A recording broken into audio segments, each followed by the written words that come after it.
pleasure to be here this morning. Okay, I'm not good at multitasking, so talking and holding two things is kind of pushing. All right, so wildfire response to climate change in California's central and north coast ranges.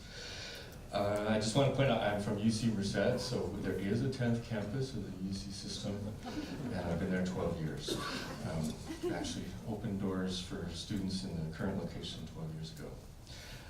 All right, so California has a variety of ecosystems, and they have different responses to wildfire, particularly because they are evolved to grow in different climate contexts.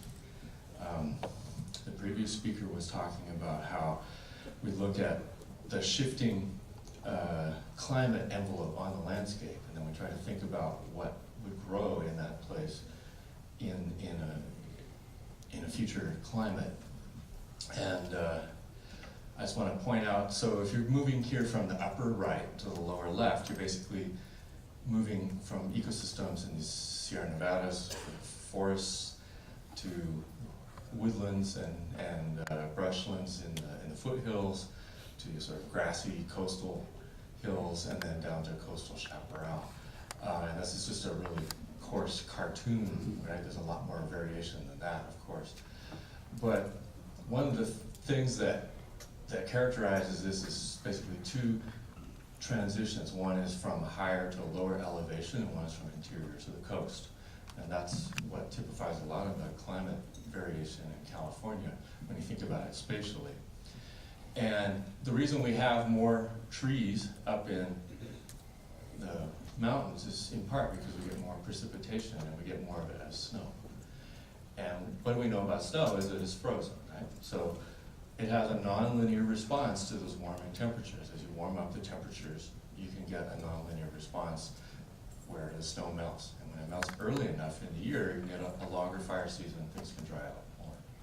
So when we look around the western United States, and in California it's true also, but to a lesser extent, the biggest changes in wildfire that we've been seeing over the last few decades have been in forests up in the higher elevations, the mid elevations, because that's where the snow is. When we get down to coastal areas like where you guys are living here, it's much less sensitive to these increasing temperatures. It does have an effect, right? So the warming temperatures promote the atmosphere drawing more moisture out of the soil, out of the fuels, and that means more flammability. And it can also change the variability of precipitation, the timing of precipitation, and how that interacts with wind. So we saw that this fall with the Thomas Fire in Southern California in particular. Not a lot of precipitation late in the year, and then getting into higher wind amounts. So I'm going to be showing you some fire simulation work that we've been doing. I want you to keep in mind the statewide context on top of that. So we're going to be zooming into different sections of the coast in a minute. But there's a couple of things to pull from here. One is that our fire modeling for the state is actually modeling individual fire events. So David was talking about looking at how the climate envelope shifts on the landscape, and then looking at what kind of vegetation would grow there if the climate was then stable for a long time and the vegetation had a chance to catch up to its potential, right? And if you do fire modeling like that, you typically end up with a lot of results where it will predict decreases or no change at all in areas where today we're seeing very large increases in fire.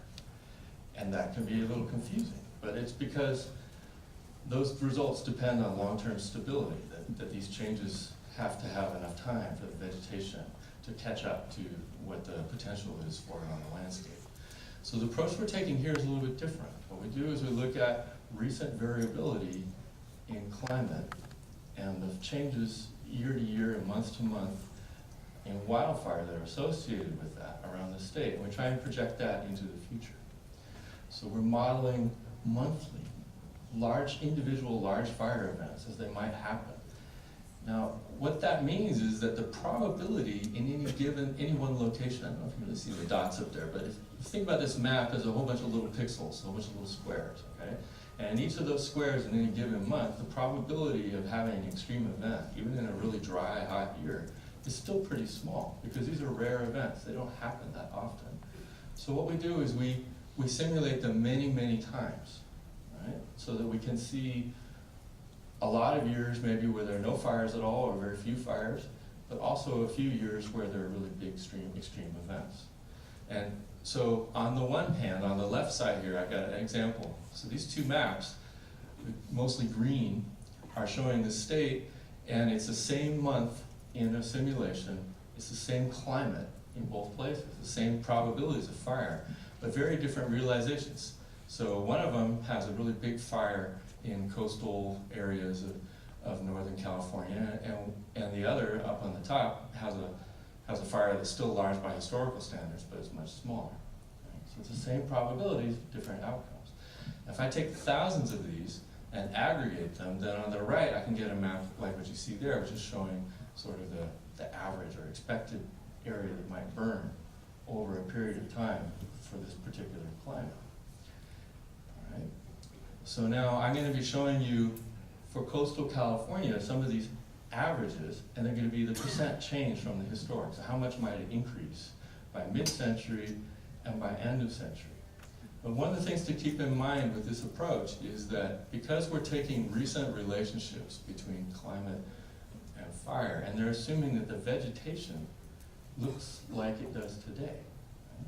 So the further out in time we project these, the less confidence we're going to have in the results. So when we're looking at the ones for the mid-century, we're pretty confident about those. We don't think that over the next few decades the vegetation is going to change so dramatically that the fire characteristics of how fire burns in that location are going to change really dramatically. By the time you get to the end of century, we might be over-predicting fire, we might be under-predicting fire. And it's really hard to say. Okay? But it gives us an idea of what the current vegetation would want to do if tomorrow you presented it with the climate that were projected for 2070. So, and then a final note before we delve into some of these projections is they're not predictions. All right? We're not actually predicting the future. What we're doing is telling stories about different possible or potential futures. And they depend on a lot of things. It's not just climate in here, but also the population, the development footprint in the future, and what that means for how much vegetation is available to burn, how we manage fuels. So a lot of different things go into these simulations. All right. Here I'm showing this the statewide context in total area burned. So on the left, sort of the average area burned in hectares, not acres, but sort of multiplied by 2 to get acres if you want, for the state, so 1961, 1990, and on the right is showing an end of century example. And actually, most of them look very similar to each other. It doesn't really matter which climate model we're looking at because the temperature effects become so dominant by end of century compared to the differences in precipitation. So, but you can see the very large increases in area burned, particularly in North Coast and in the interior Sierra Nevada and the Southern Cascades.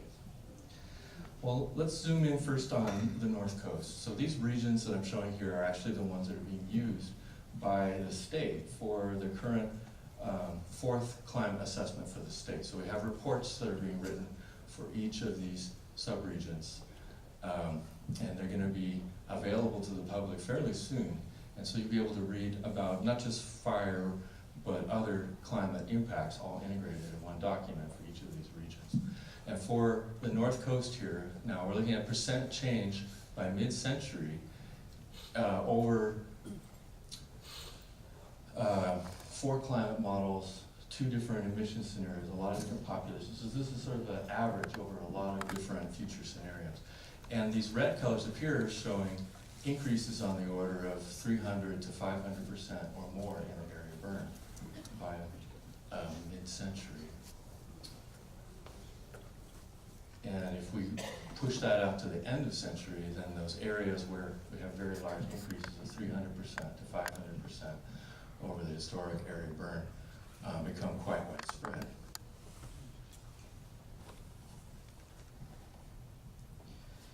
What about a little bit further south, so around the Bay Area? There's a particular hot spot down in San Mateo County, and if you've ever been over there, you know what the vegetation looks like, right? So there's some open area there with a lot of dense vegetation, and that is where most of the increase that you see is occurring by mid-century in that part of the state. But if you push it out to the end of century, then you start to get a lot in the northern parts, near to here. Okay. And finally, if you go down to the southern end of the range that we're considering today, not a lot of change projected by mid-century, and a bit more in sort of these two enclaves at the north and southern ends by end of century. So the further north you are, the bigger the changes that you see in these projections. But these are looking at averages, and really most of the area that's going to burn in the next century is going to occur in a relatively small number of years in a given location from really large extreme events. And we don't really care that much about changes in the average area burned over this time period for management. What we care about are the scale of these events and the timing, like how many of them we might have to manage at the same time and what they might look like. And so I'm going to take you through some examples. We have a lot of examples. Okay, so these maps I'm showing you are from a library. We have about 42 million maps of large fire events that were generated for the state just in the last year or so. And what I've done is gone and selected them, thinking about what is out of 100 simulations for 150 years, just sort of picked at random, what does a really big fire year look like for each of these regions, and then for all of them together.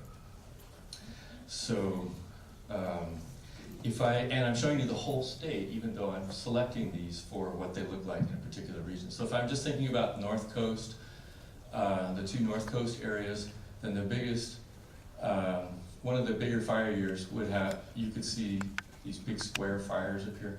They're square just because that's convenient, right? We can put them in any shape we want in the landscape, the point we're drawing them out from a point. But think about it this way. This is an example of a really significant fire season with two fires burning simultaneously, not that far from each other. They're both larger than the Tubbs fire. Okay? And at the same time, you've got a third fire burning at the same time, also of that scale. So the larger of those is about 7 times the size of the Tubbs fire. And if instead we looked at an extreme season for the Central Coast, we can easily find an example in our simulations of 3 really large fires burning simultaneously. And one of the tricks with this is that we don't really know how big these fires can get. Right? We don't know what we should cap the fire size at. When I was doing this exercise, I capped it at the largest fire size we've seen in the historic record, which was a forest fire back in 2013. We've since had larger fires and very different vegetation types. So we don't really know what the largest fire is that we should be allowing on these landscapes. But you could have 3 fires that each are much larger than all the fires you had this year up in Sonoma and Napa burning in the same season in the Central Coast. And similarly, if you put the whole coastal region from Santa Barbara up together, this is an example of an extreme fire season that you'd be managing really, historically huge fires. These are each like an order of magnitude larger than the Tubbs fire simultaneously in a single season. A statewide fire season, on the other hand, you could have one where it was really extreme statewide, far larger area burn than anything we've seen in the recent historical record, but not at all localized on the coast. It could be driven by the north and central coast, but it could be driven by the south coast and the Sierras. So they're very different potential scenarios to think about, and what they would mean for the resources available to fight these fires simultaneously on very different parts of the landscape. Not even thinking about what could be happening in the same year around the rest of the western United States. So these provide very very significant management challenges to think about. And we could curate these samples to understand what the sort of spatial and logistical challenges would be of managing around events like these in a single year. And I can stop here, and we have time for... A couple of minutes if you want to have. No, for questions. So you've got 5 more to talk, and then 5 more. I know, but I'm stopping here. So you want to go back to the beginning and start again. I didn't want to throw too much at you. All right, well, we have a lot of time for questions, so hopefully there'll be a lot of questions. There should be. It's a black box, man. It is. It's all secret. Can you assign a probability number to any one of these maps? We could do that, yes.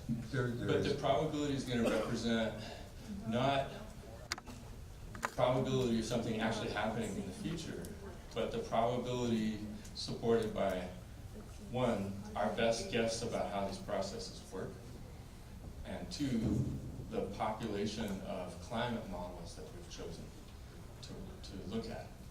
And a particular issue with this, when Dave was talking, remember he showed you some examples, he showed you a wet future and a dry future.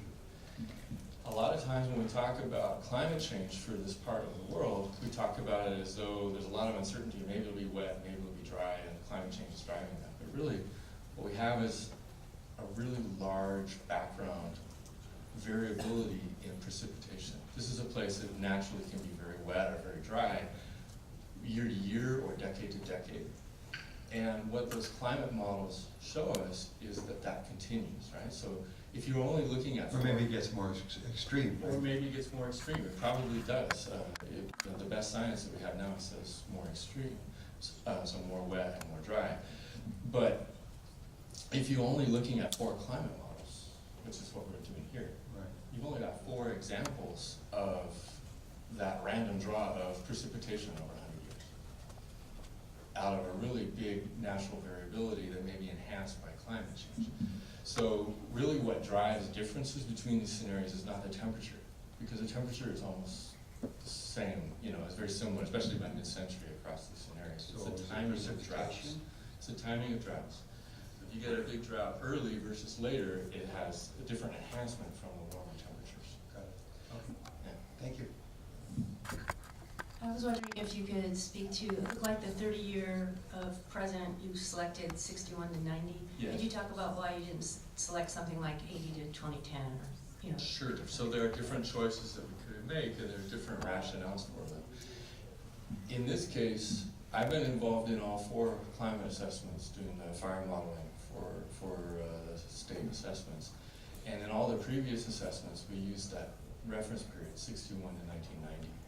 And we had a particular reason for doing that at the time, and that was that we really only started to see the impact of climate change on the hydrology, so the timing of snow melt and the amount of snow versus rain and things like that in the western United States, in a way that we could be statistically confident that it was something changing somewhere between 1984 and 1987. So that gave us a baseline that wasn't drastically changing from climate change.